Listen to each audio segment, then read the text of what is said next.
Saya dari kelompok 2 William Pangantara akan mempresentasikan tentang slide di skala ekonomis. Apa itu skala ekonomis?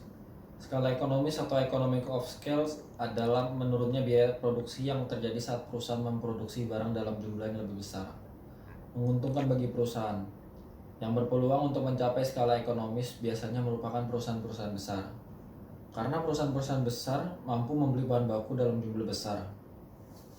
Dan dananya yang dikeluarkan juga cukup besar, karena dari itu maka perusahaan-perusahaan besar saja yang lebih memiliki kemungkinan untuk melakukan hal ini. Biaya yang dikeluarkan per unit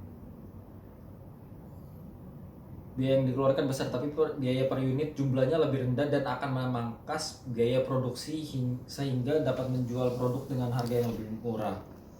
Sehingga dapat disimpulkan bahwa ukuran perusahaan sangat berpengaruh pada pencapaian skala ekonomis. Kemudian ada jenis-jenis skala ekonomis. Skala ekonomis dibagi menjadi 2, yaitu skala ekonomis internal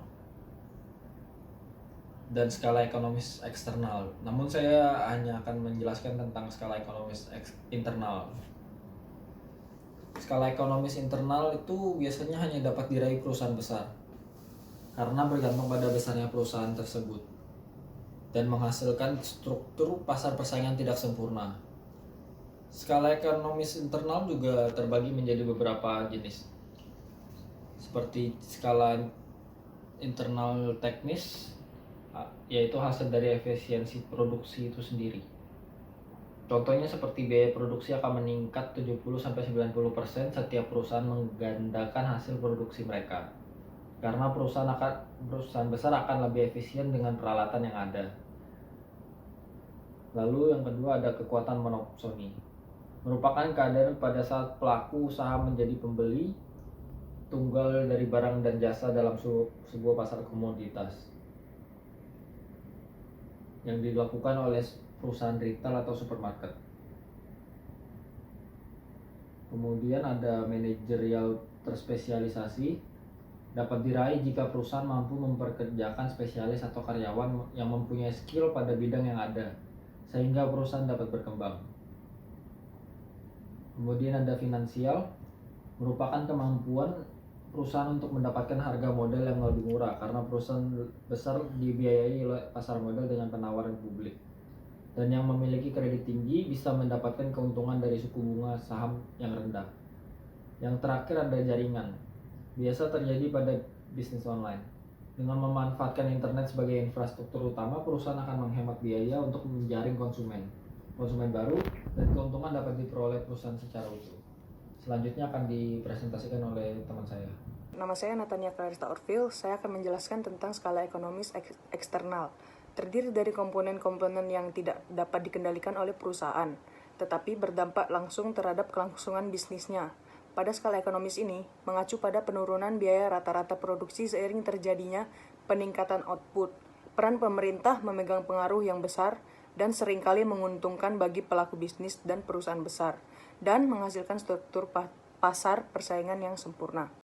Faktor-faktor yang mempengaruhi keberhasilan skala ekonomis. Yang pertama ada harga bahan baku. Harga bahan baku merupakan hal yang mudah dicapai oleh perusahaan besar. Pada saat perusahaan besar membeli bahan baku dalam jumlah besar, maka mereka dapat memperoleh diskon dan akan menguntungkan proses produksi, serta dapat menjadikannya menjual produknya lebih murah. Yang kedua yaitu input yang mahal. Dalam perusahaan terdapat banyak aspek atau bagian di dalamnya. Pasti biaya yang dikeluarkan akan berbeda-beda. Perusahaan harus memilih aspek mana yang lebih ditekankan atau prioritaskan dari yang lain supaya mampu mendatangkan keuntungan yang lebih besar. Yang ketiga yaitu spesialisasi pekerjaan. Perusahaan akan mempekerjakan tenaga kerja yang memiliki spesialisasi atau skill daripada karyawan yang tidak mempunyai skill sama sekali. Karena jika karyawannya mempunyai skill, maka gajinya tuh worth it gitu, jadi kayak akan lebih efisien. Terima kasih. Di sini saya akan menjelaskan tentang dampak perang dagang antara negara Tiongkok dan juga negara Amerika Serikat yang menyebabkan dilakukannya pembelakuan tarif terhadap barang impor yang harganya itu naik secara drastis. Hal ini berdampak pada produk makanan, minuman, hingga barang-barang elektronik. Sangat berdampak kepada perusahaan-perusahaan yang melakukan kegiatan ekspor-impor, contohnya seperti Walmart. Kenaikan tarif impor menyebabkan naiknya harga suatu barang dalam Walmart, disertai oleh penawaran yang tetap, tetapi penghasilannya itu menurun. Untuk mencapai skala ekonomis yang ditentukan, Walmart harus mencari alternatif supplier dari negara lain. Kesimpulannya adalah, untuk mempertahankan skala ekonomis perusahaan Walmart, harus mencari alternatif supplier lain untuk menutup biaya impor yang cukup besar, sehingga kenaikan yang mungkin telah terjadi dapat diminimalisir. Saya Namira Ramanda akan melanjutkan presentasi dari teman saya. Nah, pada pembahasan kali ini kami akan membahas tentang perusahaan Walmart, di mana perusahaan Walmart ini terdampak perang dagang antara Amerika Serikat dan negara Cina. Pada saat itu, Presiden Amerika Serikat menaikkan harga tarif impor, terutama barang-barang yang berasal dari Cina, dan kenaikannya itu mencapai 25% dari sebelumnya, dari angka normal. Selain Walmart, yang terkena dampak juga ada perusahaan Target, di mana dia juga perusahaan retail terbesar di Amerika, yaitu dia mengalami penurunan keuntungan menjadi 5,67%. Hal ini mengakibatkan mempengaruhi perusahaan-perusahaan yang melibatkan ekspor impor dalam usahanya, termasuk Walmart. Nah, di sini itu Walmart mengimpor barang-barang dari Cina itu sekitar 50% barang-barang yang dijual di Walmart itu berasal dari Cina. Nah, sehingga skala ekonomis Walmart yang sudah diperhitungkan sebelumnya dan ditargetkan sebelumnya itu menjadi berubah karena kebijakan tarif yang diberlakukan saat itu.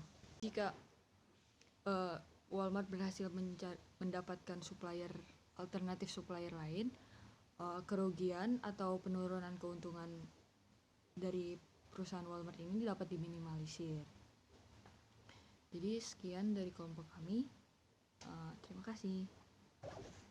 Nah, kalau misalkan Walmart berhasil mencari alternatif supplier, otomatis Walmart bisa mengembalikan keuntungan yang turun itu menjadi ke angka normal. Karena kerugian ini kan terjadi karena masyarakat itu lebih memilih untuk tidak membeli barang yang harganya naik kan. Jadi ketika harganya kembali normal, otomatis permintaan di pasar dan masyarakat juga akan kembali membeli barang-barang yang tadinya harganya naik. Oleh karena itu, menurut kelompok kami, jika Walmart ingin mempertahankan skala ekonomisnya yang telah ditargetkan sebelumnya, Walmart harus mencari alternatif supplier lain selain negara Cina. Karena kenaikan tarif ini tuh hanya berlaku untuk barang-barang yang berasal dari negara Cina. Otomatis keuntungan Walmart itu menurun. Nah, itu tuh dapat dilihat dari grafik yang ada di slide, di mana Walmart itu mengalami penurunan keuntungan yang semulanya sekitar 4, di antara angka 4% sampai 5% itu turun di bawah 4%, yaitu menjadi 3,95%.